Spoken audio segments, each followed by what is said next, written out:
Hey guys, this is Marshall, Ordnance.com. I'm going to give you a walkthrough of our restoration shop. Let you know what we got going on in here and a little bit of how we do things.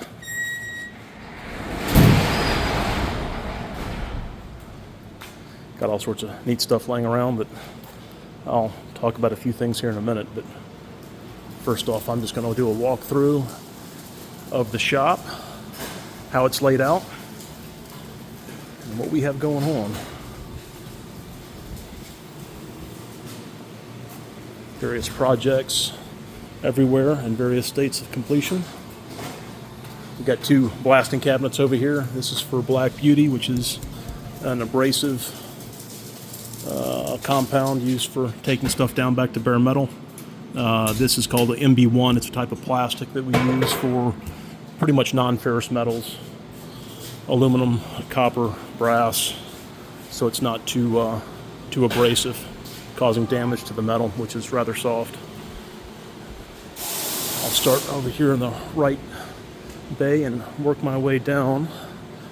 I'm walking over to the sandblasting shop.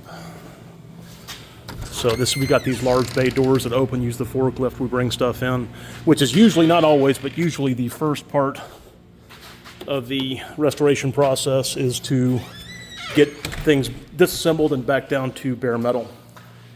And this is the room that we do that in. Sandblasting. We've got a rotary screw compressor outside the building, and we use pressure about 100 psi, and runs through our system, which is actually on the other side of the wall here in the body shop.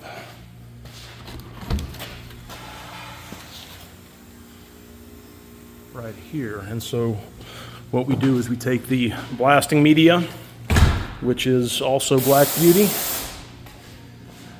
these bags, which I think are 100-pound bags, and we take the bags and we put them in this hopper over here. Turn the system on, and it brings it out of the hopper up through the hose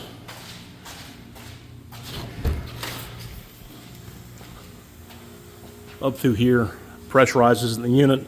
You have your unit down here, it carries it through out of the nozzle.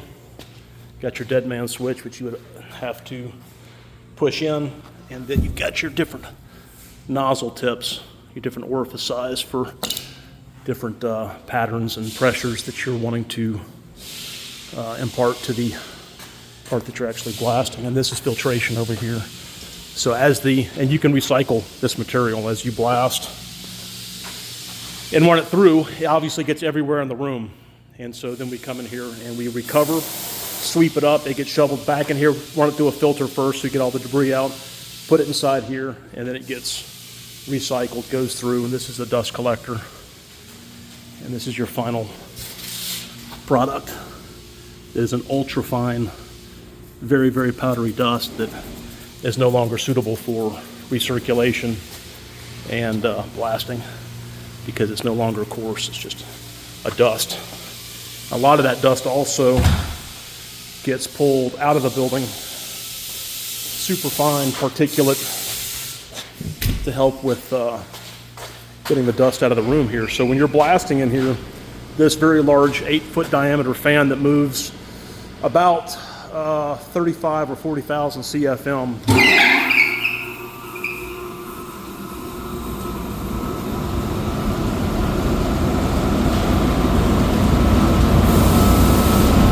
So when you're blasting in here, all your really fine dust just gets carried out. You got fresh air coming in through here, and it pulls it right on out. The louvers are open outside, obviously, before we get going here. So that is what we call sandblasting, even though we don't actually use sand. That can cause a condition called silicosis, which lacerates the lungs and causes fluid buildup and can ultimately kill you, so it's bad news. Don't do that. We use Black Beauty. It's actually better than sand. It's a lot more expensive than sand, but it's also safe and good stuff. Here we have the body shop. Various projects going on in here. Hey Joe, how's it going? Taping. Master taper. Joe is working on a Soviet Cold War era. This is a GSH-23, a twin barrel 23 millimeter Soviet aircraft autocannon. And these are museum displays that have been demilled, deactivated, and but they're beautiful like new or better than new condition when we're done with them. But right now he's taping everything off so we can go ahead and apply different paints on different locations and have the contrast on different parts. So taping is a huge process. How many miles of tape do we go through a year? Don't even want to know. Nor do I. Nor do I. So this is where the taping happens, and also applying body filler and sanding. A whole lot of sanding and a whole lot of body filler, especially for these two guys here. These are German World War II era Luftwaffe Mark 108 30 millimeter aircraft autocannons. And these guys were used in the ME-262 Messerschmitts. They had 4 of these guns. Here are 2 of them right here. These were recovered from a crashed aircraft.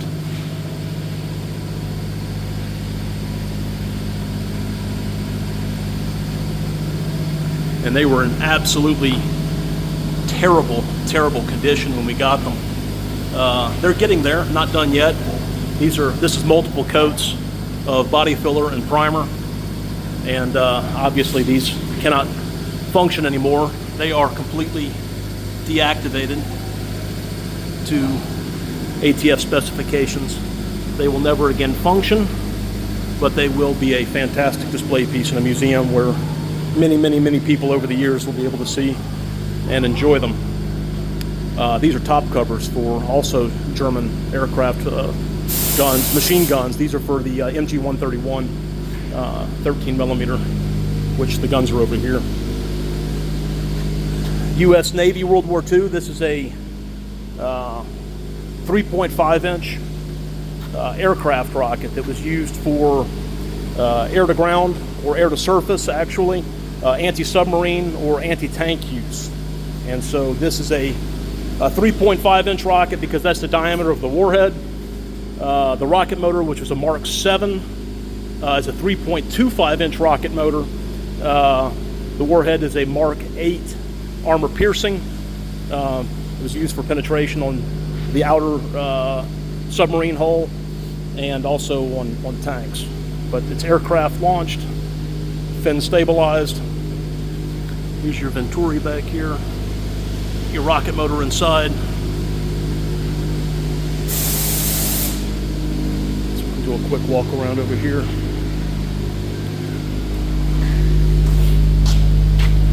Demilled barrel for a 106 millimeter recoilless rifle, the M40 or M40A1. These are a couple interesting parts on this pallet. These were former museum displays from many moons ago. We're going to get them rehabilitated and looking a lot better than they look now. But this is part of the recoil system for a German 88 anti-aircraft artillery piece, AAA. But that's what this piece is here. There's a data plate. It's upside down.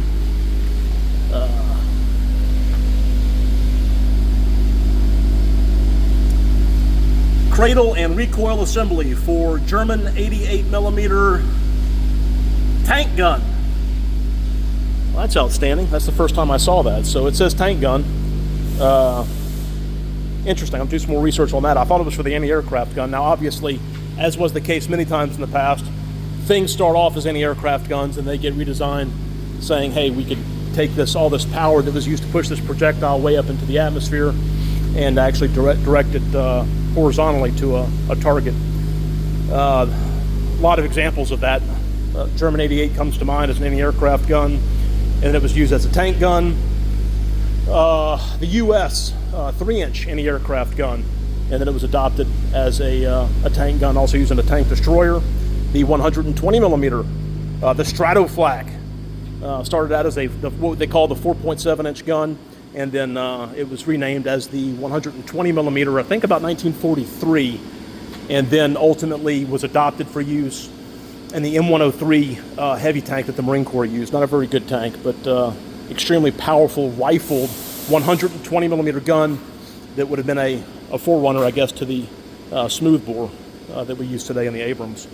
But this other, speaking of the Abrams, the predecessor to the Abrams was the M60. And this is a cutaway of the barrel section from an M60.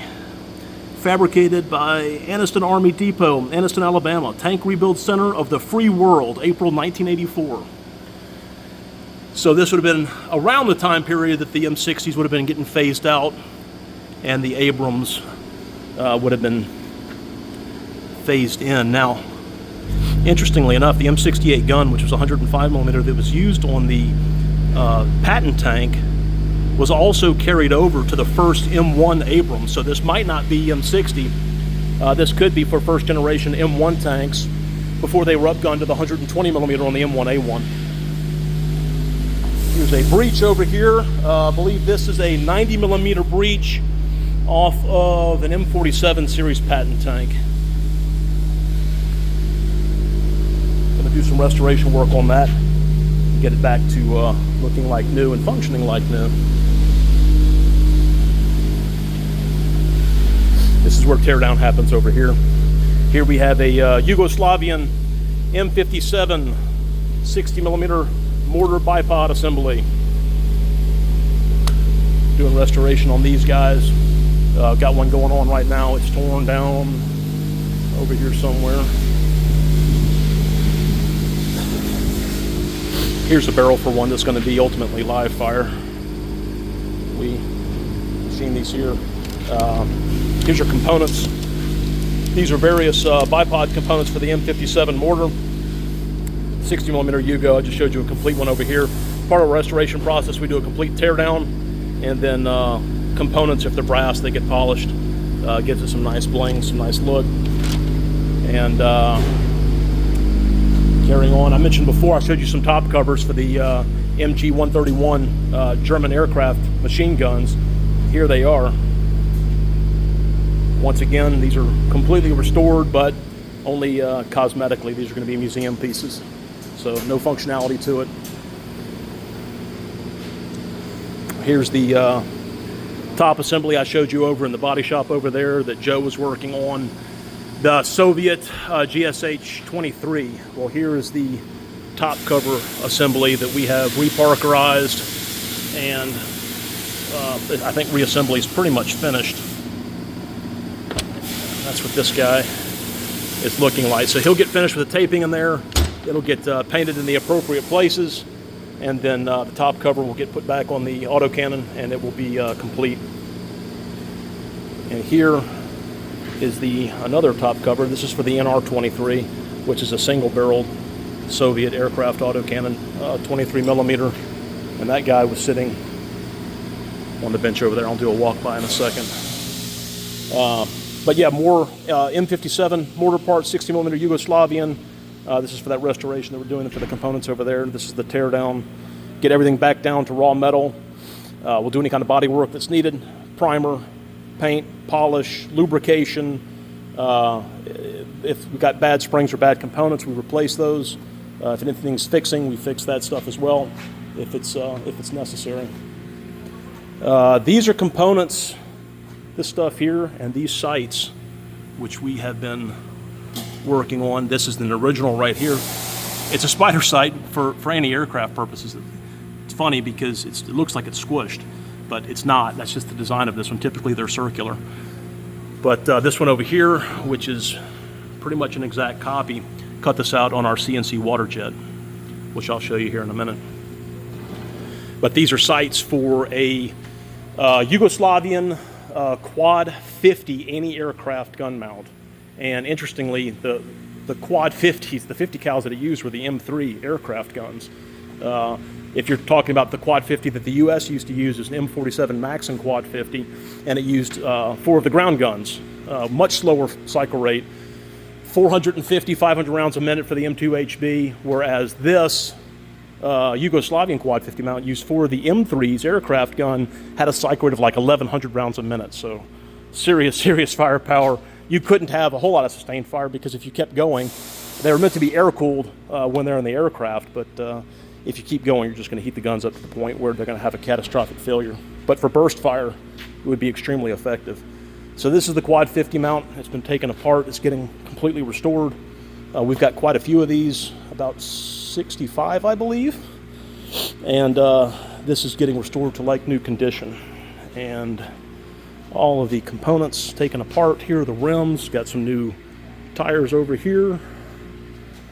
And these are the outriggers. These fold down when you emplace the mount. You can actually walk around the mount 360 degrees and traverse, elevate to be shooting at low-flying aircraft. These are all, actually, this whole rack right here are all components for that Yugoslavian Quad 50.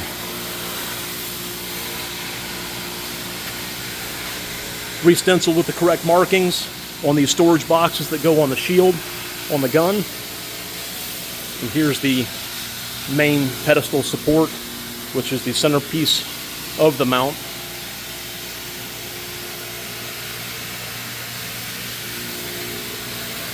And here's the actual gun mount. This goes on here. And this is where your actual guns mount in here. Here are your cradles for your guns. So an M350 cal would go here, here, down here, and your fourth gun would go over here.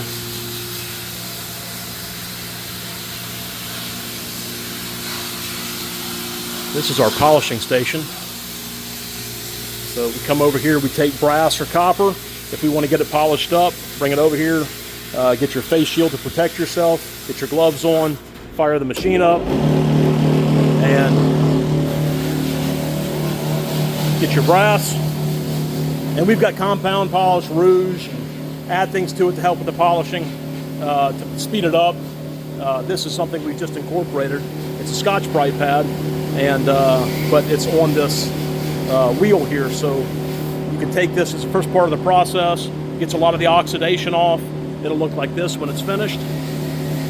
And then we take this product, which has the sort of matte finish, and we will bring it over here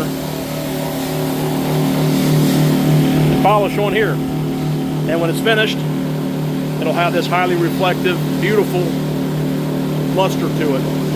Some of that is polishing compound that still needs to get cleaned off, which is the last part of the process that we do.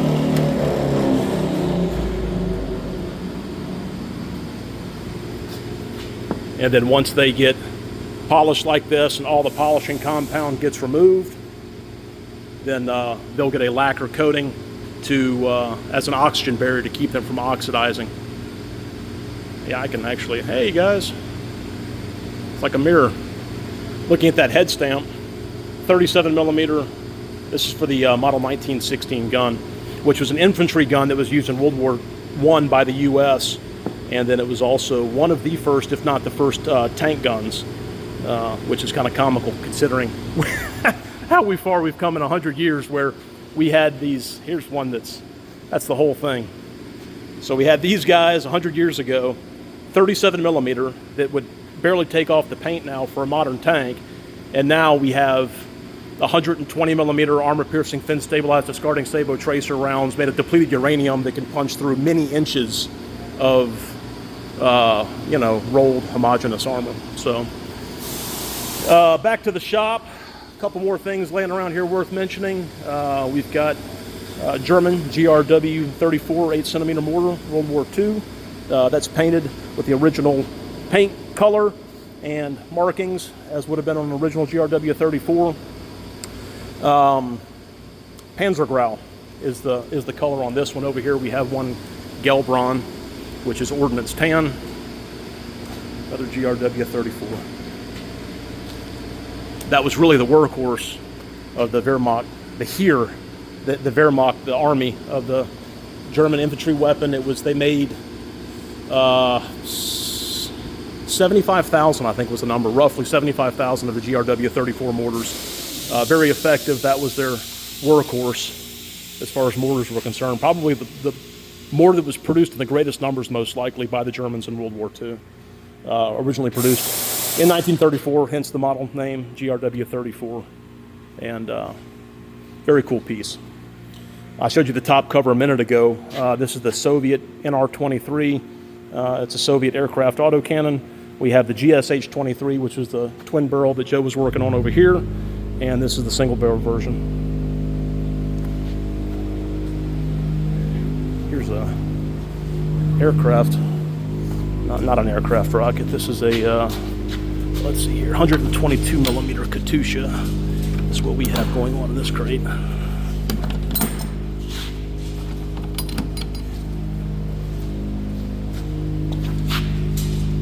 Ah, yes. Yes. For the GRAD MLRS type system, multi-launch rocket system. Big, heavy rocket.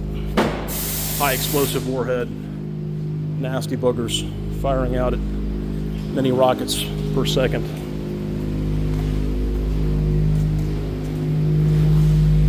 Can we cut the lights on for you? Got Joe going in the paint booth now. Got some items going in there that need some attention. Give him some lights.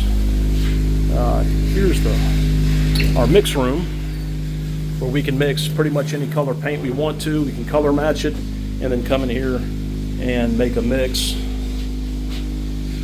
to make sure that we're using the correct color paint.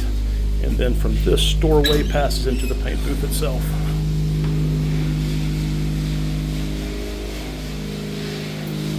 MG-131 top covers. Here's that Soviet GSH-23 that's about to get painted.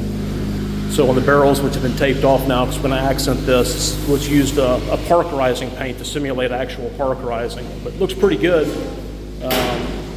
It's hard to parkerize stuff that have been demilled and welded on because when you go to parkerize it, the similar metals really kind of, it's pretty obvious the deactivation that happened. And then this, which is not taped off, is what will get painted now. This will be semi-gloss black.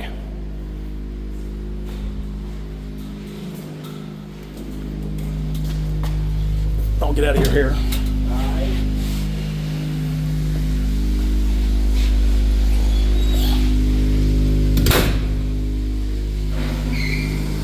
Demilled 106 millimeter recoilless rifles, M40, torch cut into pieces. We sell them like this. Here's one right here. Here's the M79 mount. Here's the M40 rifle that's been cut up.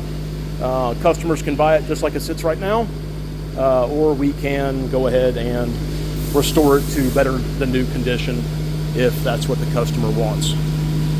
So that's an overview of the restoration shop.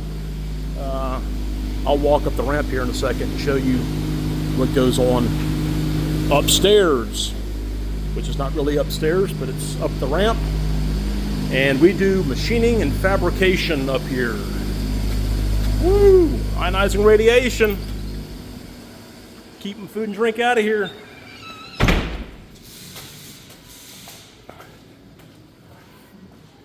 Walking into the fabrication shop. We will see what Mr. Rob is working on today.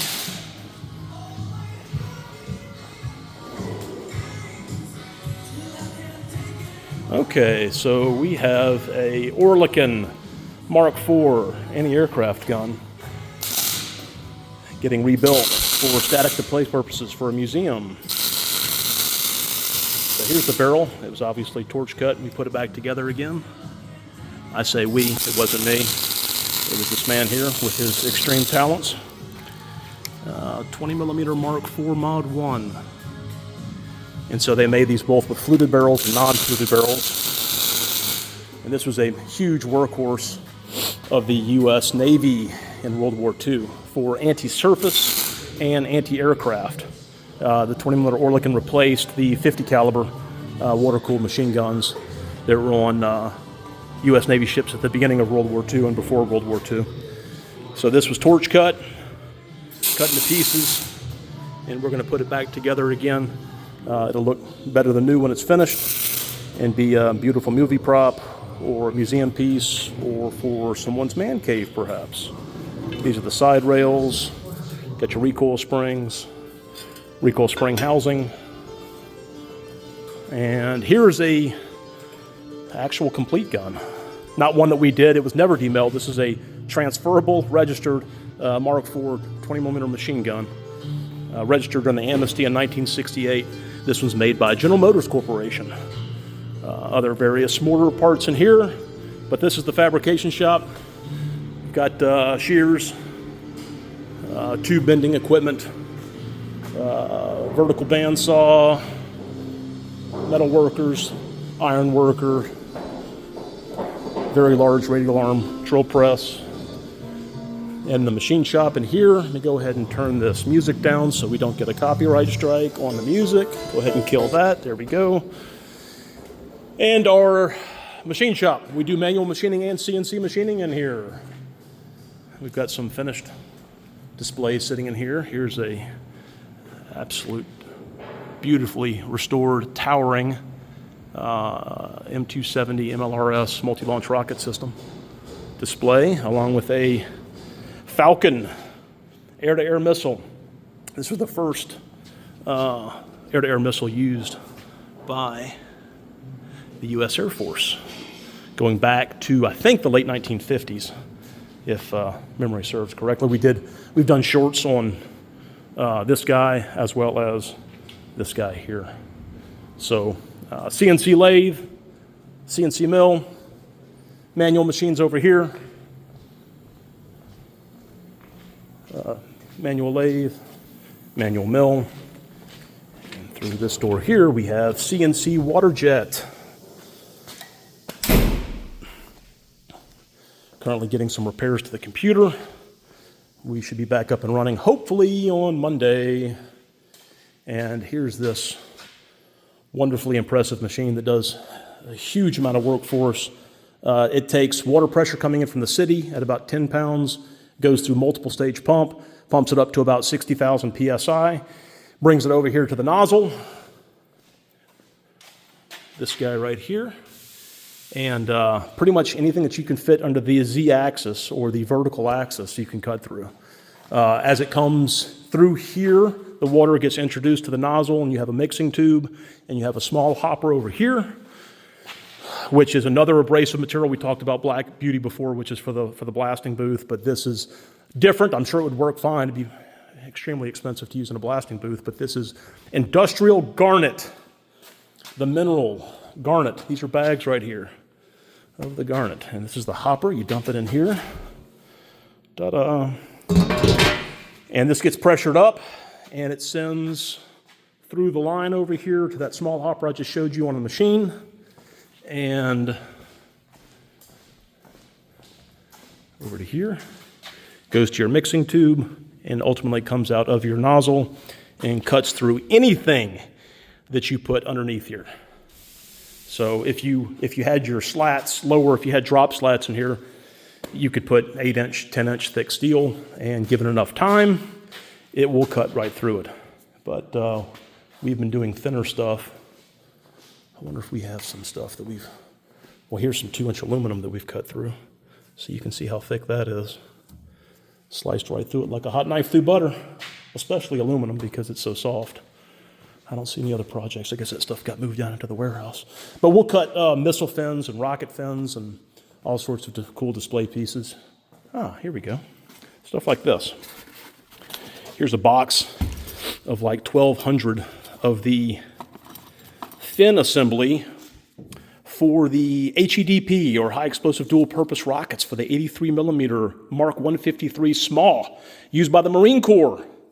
That is the shoulder fired multi-purpose assault weapon, I think is what that acronym stands for. And so these guys, we just write a program, put it into the machine, and there's 1, 2, 3, 4, 5, 6, 7, 8. 8 fins get used on one rocket. This is the holder that goes in the back of the rocket, and once it exits the launcher, your fins open up and stabilize it in flight to keep it flying true and straight toward the target. What else would we have over there? I think we had something else that would probably be worth. Yeah, here we go. Box right next to it. AT4 fins for the 84 millimeter AT4 M136 high explosive anti-tank projectile. It still uses this. Both of these used shape charge to defeat armor, but here's a whole box of them. I think those are 6 per. I say rocket. The AT4 is not a rocket; it's a recoilless launcher. And let's see, there's some other fabrication stuff out here. We've got a roller, and this is equipment for the water jet. That's a Titan II nuclear warhead, so we'll talk about that later. Back into the machine shop here. And that's it, guys. We've had about 10,000 questions about how we do what we do, why we do what we do, and I thought a pretty good way to go ahead and illustrate that was to do a walkthrough, a tour of our fabrication, machining, bodyworking, sandblasting, painting shops. So thanks, guys. Really appreciate all the interest and the support, and please stay tuned. We have a ton of really awesome stuff coming in the future. So can't wait to show it to you and share the history. We're super excited. Hope you guys are as well. Once again, our website is ordnance.com, ORDNANCE. There is no I in ordnance, at least the type of ordnance that we do. That's ordnance.com. Check us out. We're adding new stuff to the website every day. We have a lot to put on the site right now. As of whatever today's date is, April 5th, I think, we have 800 items on the website. And we have 15, 20, 25,000 more to go. So, just have some patience, stick with us, and in 3 or 4 years, everything in this building will be on the website. Thanks, guys.